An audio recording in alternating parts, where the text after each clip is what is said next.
This week we've got something a bit different for you as we head to Crete in search of a fascinating story. And ice cream. We also go in search of ice cream. We're taking a budget boat trip to the island of Spinalonga, but to get there it meant an early start and the joys of Greek public transport as we went for a bus. We are on the bus. We don't know exactly where we're going. We're on a bus. We're on a bus. Well, look, it's a bus. Very empty bus. This is going to be an interesting journey. We're going somewhere that I find fascinating, Bex will probably find interesting, and you'll probably all think, oh, right, okay, that's not Scotland. As you head out of the proper mega touristy bit, you get into this, which is lots of quite nice houses. It's actually quite a nice island, it's just a lot of it is now under concrete. This is quite a popular bus. There was nobody on it when we got on, as you saw. And the good news, Bex, is now there's enough people on the bus for a chorus of the wheels on the bus. No, thank you. Do people in other countries have the wheels on the bus as a song? Probably not. There you are, and we've got our ticket. They don't take the ticket off you when you get on the bus. Some random lady gets on and says, give me money. But it's €4.20 to go about 40 minutes, 50 minutes, so a bit cheaper than it is in the UK. Should be worried that the bus driver keeps talking to himself. No, he knows what he's doing. He won't. The conductress lady on the bus is ruling us with a rod of iron. People have to sit where they're told to sit and stay down. You wouldn't mess with her? You wouldn't mess with her. Stay down, stay down.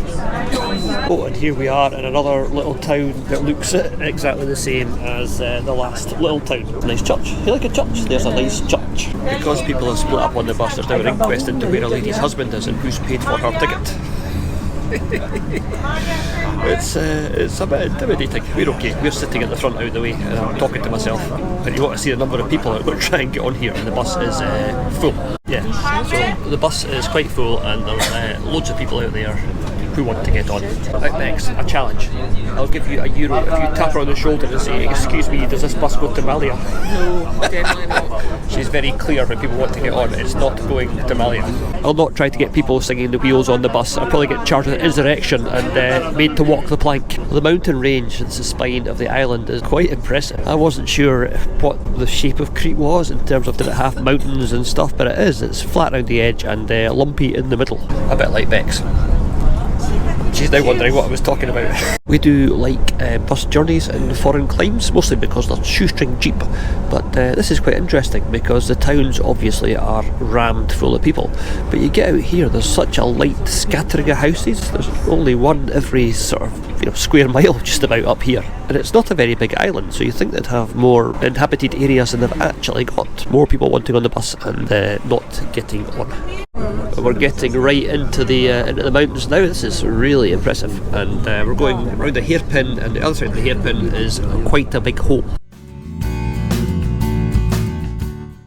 And we made it to IS Niklaus, or however you pronounce it. But all we saw was the bus station, because we went in and asked the wee man when the bus to Elounda was going, and he said, what, that bus over there? You better run. So run we did, but luckily we caught it.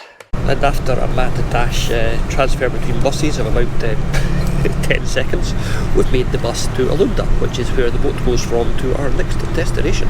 Ooh, exciting. So the starting point for our descent into hell, I hope I'm not overdoing the hell thing, it's actually not going to be that bad, is Elounda, which is a really pretty little fishing port town, and the fishing boats are still active. There's lots of nets lying about and lots of activity. And the boats that are going to take us across to Spinalonga are actually owned by the fishermen. They've got a collective and about 18 boats just shuttle backwards and forwards. It's a great little scheme. After another exciting bus journey down some windy roads, this is where it gets exciting, especially for all you people that are fans of large cats, because don't do it. Oh come on, it's a good joke. Don't do the joke. Okay, I can't do my leopard colony joke. So we've bought our Spinalonga tickets and now we're going to go and buy some juice, because apparently the cafe on the island is like obscenely expensive. Captive audience. So we have got our tickets for the boat from that little man over there. So we're boarding in about 5 minutes and then we'll give you a wonderful nautical blow by blow thing of the wee sail. It's about 20 minutes across the island. So yeah, should be interesting. This is going to be hilarious. Bex getting on this boat. Go Bex! This is going to be interesting because it's quite a small boat and the sea is quite lumpy. Oh, Bex is excited. We are off. Elounda is a pretty little place. According to Tinternet, it's where the rich and the famous all come to hang out. And us, obviously Scotland on a shoestring are neither rich nor famous, but we are here. Look at the colour of that water and the hills and the wee hoosies. This is just idyllic. It's just like Methil. It just looks exactly like Methil, just nothing like Methil. This is another thing where our little fluffy microphone, bought for us by our patrons, is coming into its own because it is a bit windy, as you can tell by Bexy's hair. It's a wee bit wild. I bet everybody did their hair this morning's regretting it. Oh, I absolutely am. In front of us, over there, is the island of Spinalonga. This is going to be so cool. Lots of history there that I might actually tell you about because it's fascinating. It's got a long and very varied past.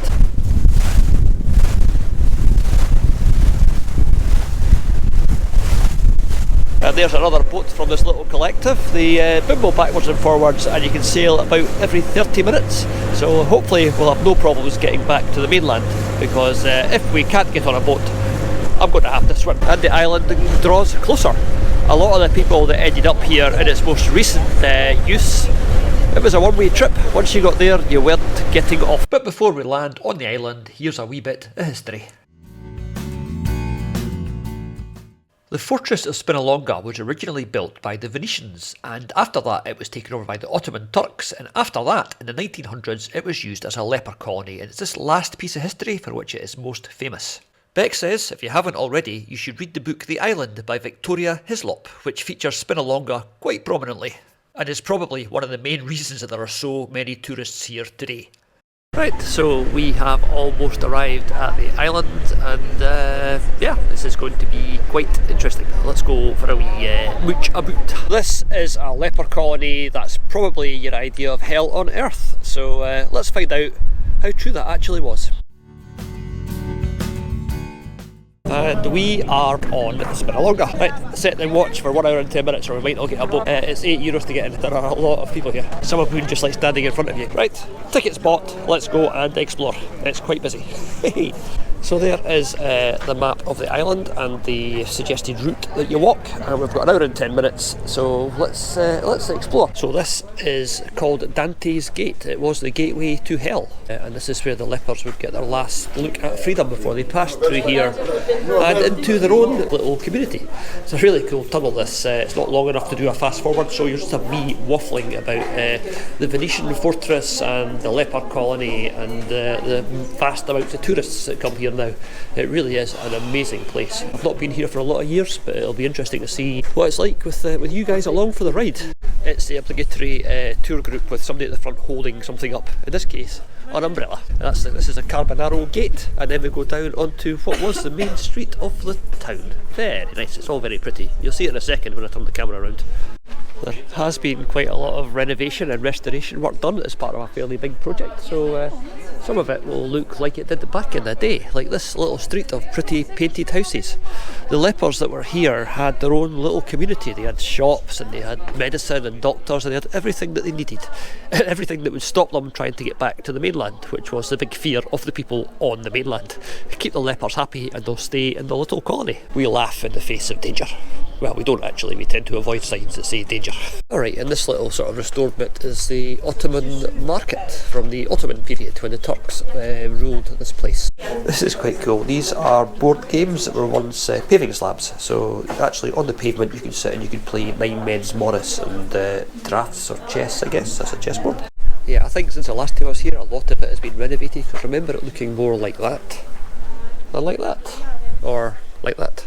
Some surviving bits from the leper colony that only actually finally closed down in 1957, so and for lovers of old bottles, there's some cod bottles, and there's me. Hello! This is the island's wee church, because I know some of you like a wee church, and this is the church of St Pantaleimon, whatever his name is.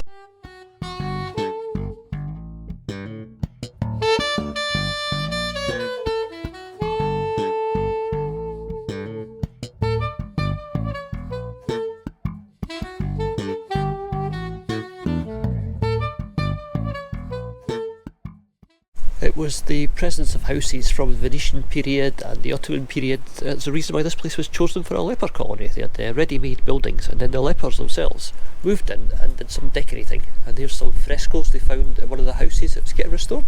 It's really smart, like an aeroplane and people having their dinner in a wee duck. There was once a massive wall that ran all the way around the island. It's been broken in a few places to make this walkway during the leper colony period.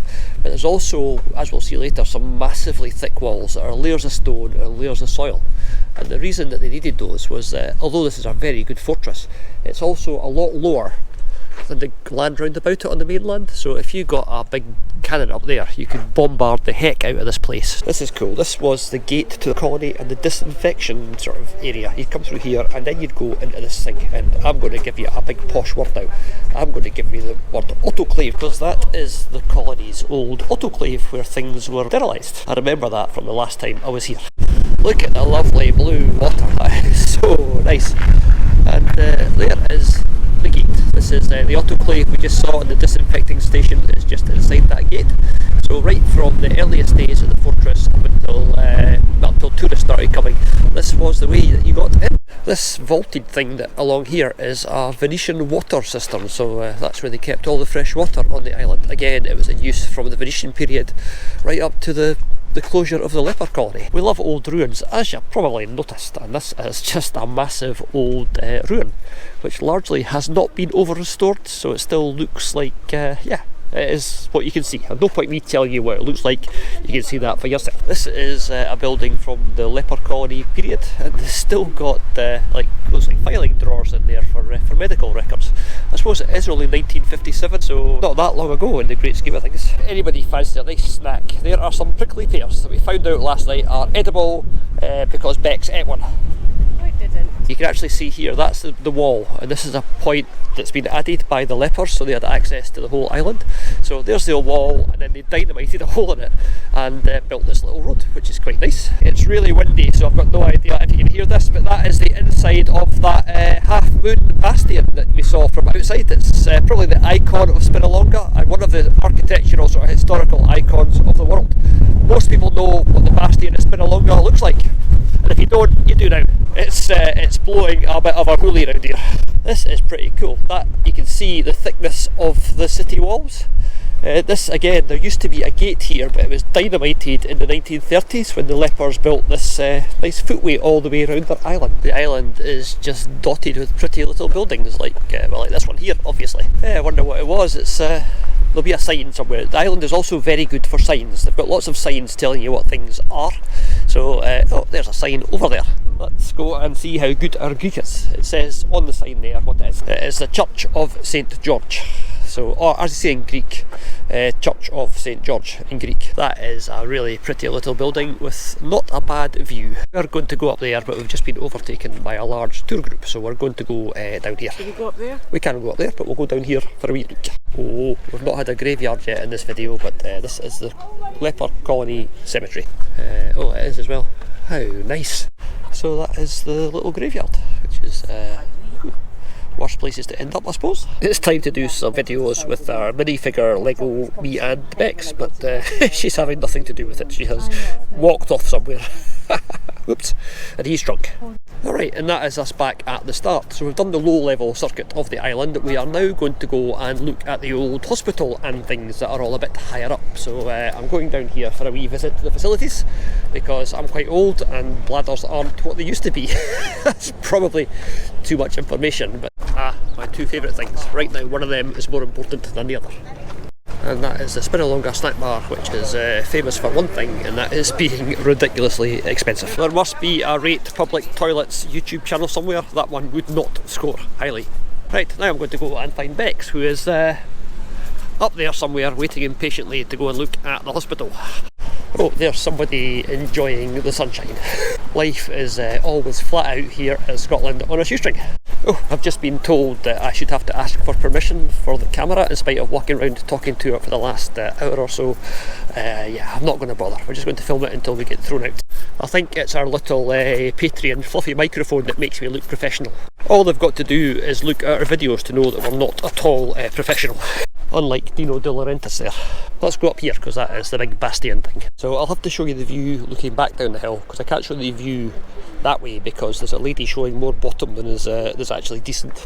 And here we are inside the bastion with no bottom cheeks on view. It's quite impressive. It's amazing how thick the walls were. It could have withstood quite a lot of damage. Remember, the old town Dubrovnik is similar, and it was designed to withstand sort of spears and cannon and withstood anti-tank rockets when the Serbians attacked. So this is the same. It's absolutely solid and built to last. And always the animal lover Bex has found a cat. Oh, wow, artificially artistic with that gnarled old olive tree. Yeah, I meant that. That was planned. Oh, right, and we're now on the upper level, walking towards where I think the hospital might be. We do like a vaulted ceiling, and that's quite cool, isn't it? That's an old vaulted room of some sort, of some purpose that we've got no idea about. We are just making it up as we go along. You might have noticed. Okay, so that's the way up to the top of the hill where there's yet another church and a viewpoint, but we are going to go down this way, which takes us back to the main street, I think. That is a Venetian tripartile building, that thing we were looking at with the vaulted ceilings. Tripartile because it's in 3 parts? No idea, but it's a reasonable guess. So there is a little market street, and I think the hospital's along here. Well, it's definitely along here somewhere, but I'm not entirely sure where. Let's go for a wee explore. You get a slightly different angle on the ruins up here. It's interesting, a lot of the roof beams are still in place as well. There's lots of wood and stuff. Oh, and this one you can get into, so let's go for a wee... Oh, yeah, wow. It's there's a flight of stairs that I'm guessing is not entirely safe, and then the upper levels. This is really cool, and obviously this one must have been in use up until sort of comparatively recently, till the 1950s, because all the wood is still there. Wow, this is nice, isn't it? It's quite impressive, isn't it? It is impressive. You want to go up the stairs? Maybe not. Maybe not. Right, let's go and find the hospital. So I'm pretty sure this is the old hospital building that I can tell you from here is not safe and no entry, which is a shame, but it's quite a cool building. I think from what I read earlier, this was the mosque and it became the hospital, and the reason that they put the hospital in this building is they could open the doors at both ends and a breeze would blow through. This is a job for camera on a stick. There you are. I've got no idea what you're looking at just now. I'll not find out until I look at these photos, but that is the inside of the hospital. Very cool, I hope. Bex works in a hospital in Fife in Scotland and this place is probably only slightly older than the place that she works, and probably only slightly worse equipped. Oh, there's a window. Let's have a look in the window. Yeah, that's not a very exciting room, sorry. Right, so we are now climbing higher. That is the hospital there that we were just looking at, and this flight of stairs seems to go into the wall and then stop. Yeah, I'm going to say it's not a bad wee view, is it? You're going to get fed up with it, but there's lots of nice wee views up here. There's the back of Bex's head. That's a nice view. I think it would be nice to have the hospital set up as a museum. I think so. That's one building that everyone would like to see. I mean, they could have it, as it was when it was a leper colony, but yeah, they know what they're doing, I suppose. Must be down to money. We've done what we always do, vis-a-vis off the beaten track. So I think we're in the land that health and safety forgot. Let's keep going anyway, see what we can see. But first, I'll smack my head off a tree because I wasn't looking where I was going. So that's the perimeter path that we looked at, that the lepers built for themselves because they got fed up having to climb through gates and go over walls. I suppose if you've got leprosy, your mobility might not be great. You might be missing a few bits and pieces, so the easier and flatter your daily exercise was, the better. Lego minifigure Dizzy, that is not funny. Put your hand back on. In the end, it wasn't a change of heart about how you treat your lepers that led to this place closing down. It was just medicine moved on, and eventually they found a cure, and most of the people that were here at the end were cured and then went on to live elsewhere. That was quite an interesting bit of off-road walking we just did there. It was a bit, wasn't it? I had to stop filming because I was going to end up falling flat on my use your imagination. Now, last time we walked around here we thought it was out of bounds, but actually there's a little path down there, and the sign that I thought said keep out, doesn't it? It says danger. Now I can live with a bit of danger, but I don't like getting told to keep out. Oh yes, this is not out of bounds, and it's got a staircase that goes round the edge and then down into the battery itself. Why is there nobody here? I've got no idea. Anyway, there you are. That is inside that rather famous bastion on Spinalonga. Yeah, that's cool. Oh, there's my little apprentice filmographer. Hi Bex. Right, I'm going to go down and look at the windows now. I'll probably get shouted at. We'll keep going till we get shouted at. We usually ignore getting shouted at because we won't understand it because it'll be in Greek. This is really smart. I don't know why there's nobody down here, maybe because it looks like it's out of bounds, but it isn't. There's nothing that says out of bounds, so and if there is, I apologise, but hey ho.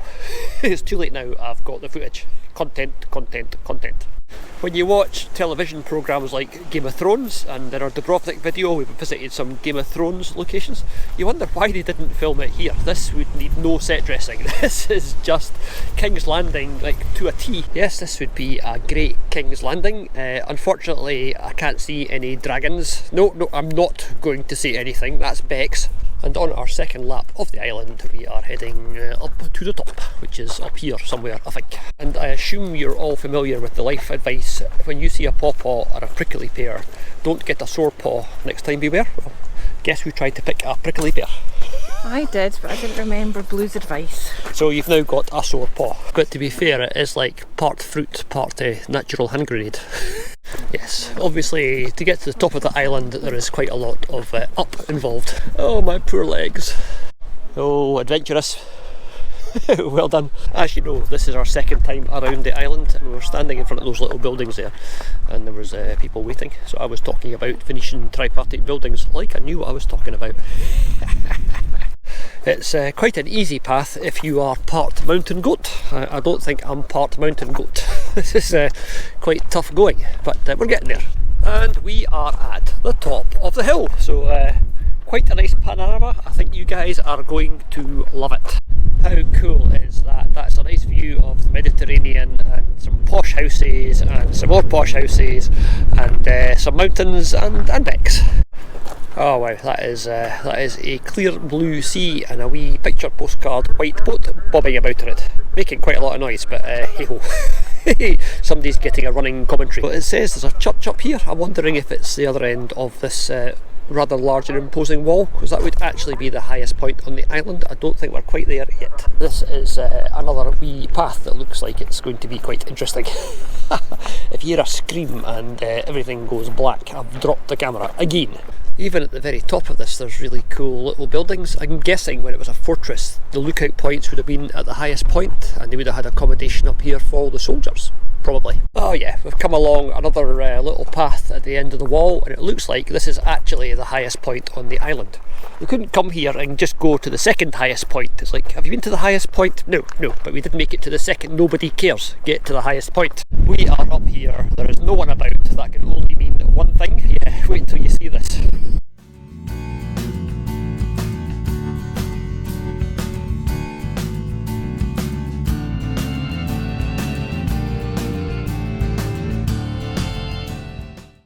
Yes, we haven't shown you the polkaing before. Bex thought you weren't ready. If there's a massive dip and everyone unsubscribes, it's probably my dancing because she's a great dancer. You can't really describe it as polkaing. It's not anywhere near polkaing. But anyway, it's our version. It's our silly little dance we do in famous places. And we came up the long way, but there is a shorter way down. Obviously, because this is a hillside, a shorter way down is also going to be a bit steep. Bex, don't fall over. Our medical insurance doesn't cover acts of stupidity. Yes, if you are of restricted mobility or a greyhound, you will not like this very much. We are not really of restricted mobility and we are not sure about it at all.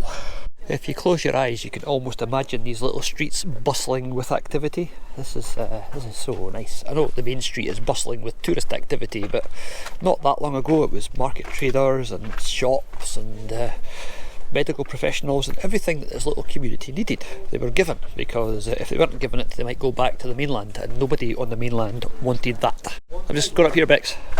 There are so many cool little stairways and bits and pieces to explore.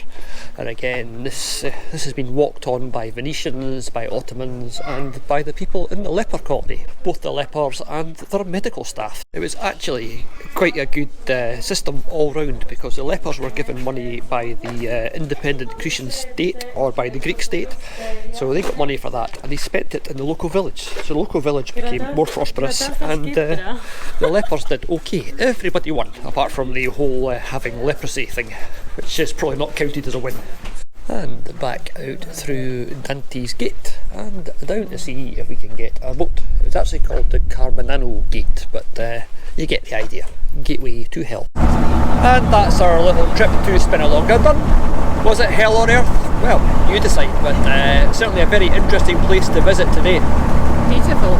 The boat is stopping here to drop a group off and then is going to Elounda. So we're not on the wrong boat, we're not completely incompetent, and we are on a boat to Elounda.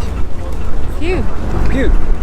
The little blue and white painted fishing boats are really, really pretty. Elounda is quite a pretty wee place. I've just spotted the church, so we're going to go for a wee look at that.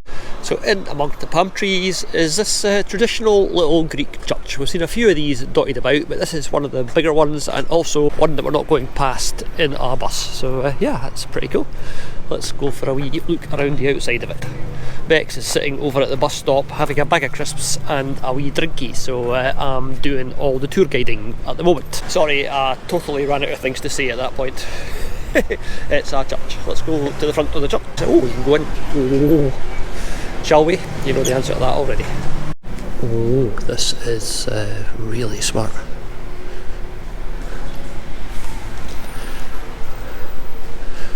What an amazingly nice wee church, like all these little churches usually are, with lots of intricate paintings and intricate carvings and lots of icons. This is nice, and there's the comfy chair for the important man. So that is the church. This is such a nice wee village. It's not a place we would have come if we had not sort of googled how to get to Spinalonga on the cheap, but it's been well worth it. And now to get back to Bex before she eats all the crisps, or if you're American, potato chips. But potato chips are a completely different thing. These are crisps. And no, they're never called French fries. Have you eaten all the crisps yet? Good. Stressfully. Well, that was a bit stressful. We were first in the queue, but in Greece they don't queue. But we're on the bus back to Ayas Nikolaos because there has been promised an ice cream. I have. Can't wait. It's a good one. Or it was a good one last time I was there about 30 years ago. Just hope the shop's still there because it promises me these things all the time. It's and then the place is shut down 20 years ago. It's still there on the map. I checked. And the next little stop is a place that I'm going to call Agnik, because I can't pronounce Agios Nikolaos, or however they pronounce it properly. Anyway, I've been here once before a lot of years ago, and the thing I remember about it is, never mind the scenery and the boats and the little church over there and the cliffs, I remember the ice cream shop, which I think is over there. So that is where we are going now. It's pretty cool because this is actually like an inland lake. There's that bit behind me, and then in front of me there is a little bridge. See? The sea. Oh, Bex has been sidetracked from her ice cream hunt because there's some nice pretty jewellery things. We just walked down the road of little ice cream shops. What are those birds? And they're all a bit pushy. Those are geese. Are they geese? That's not a goose, that is a big fat cat. This lake is really quite nice. It's not quite how I remember it, but then my memory has changed a lot since the last time I was here, because it was 30 years ago. This is quite cool, apart from all the ducks I'm guessing, is all the stuff that is carved into the rock. So there's a little chapel there, and there's a door there that goes into something, obviously, duh, but it's just really smart. It's such a pretty little place, and this is all higgledy and indeed piggledy. Oh, is that a flight of stairs? Does that qualify as a flight of stairs? Let's go for a wee, oh yeah, that's definitely a flight of stairs. Let's go for a wee look. I'm just wanting to see, oh, flight of stairs goes all the way up there. I am not going all the way up there. Bex is now getting impatient because she's been promised ice cream. You promised me ice cream, not a rose garden, ice cream. That's true, I never promised you a rose garden. It's time to run the gauntlet of people trying to get you to go into their restaurant. No thanks. We're going for ice cream. Are you getting bored yet with me talking about ice cream? Yeah. Especially if you don't have any ice cream of your own. Yeah. Because I'm getting bored with me talking about ice cream, and it's my ice cream. Stop talking about ice cream. That guy was thinking he was on the camera. Camera is pointing at me, pal. The ice cream picker has picked the ice cream. We're going to go here, and I'm having one of those. This is not an ice cream. This menu has like 2 pages of food and then about 5 pages of dessert. Bexy's happy face. See, when I say it's your happy face, look happy. There we go. Right on cue. And given how rubbish we've proven to be at food blogging, we have to show you the ice cream before we eat it. We cannot eat them first. Show people your ice cream. Right, so there's my ice cream and there's Bexy's ice cream. Can I eat it now? Yeah, well, they didn't last long. All gone. It's quite a popular place. There was nobody here 5 minutes ago and now you can't get a seat. Well, somebody can have our seat because we finished our ice cream and now we're going for the bus. We are on the extra bus back to Hersonissos, and it's an extra bus because it's very busy. There's a lot of people struggling to get on. But what we've found out is over here there is no queuing. We walked in the front of the bus and there was no one here, so we just stood there, not leaving the door. Let me on your bus. And the man said, okay, on you get. All these inferior people can wait and get on behind you. Inferior people? Really? Well, they weren't standing in the right place to get on this bus, were they? We're not used to being rude and pushing in, but we stood at the door and we got on first, and I'm glad we did because a lot of people are not getting on this bus. We have been quite lucky with public transport today. Very lucky, I would say. And that was that for our wee visit to Spinalonga. We got back to Hersonissos and enjoyed some fireworks, and we hope you've enjoyed this video. Look at that, seamless. If you have, please remember to like and share and subscribe and tell all your friends, and we'll see you soon for more Scotland on a shoestring.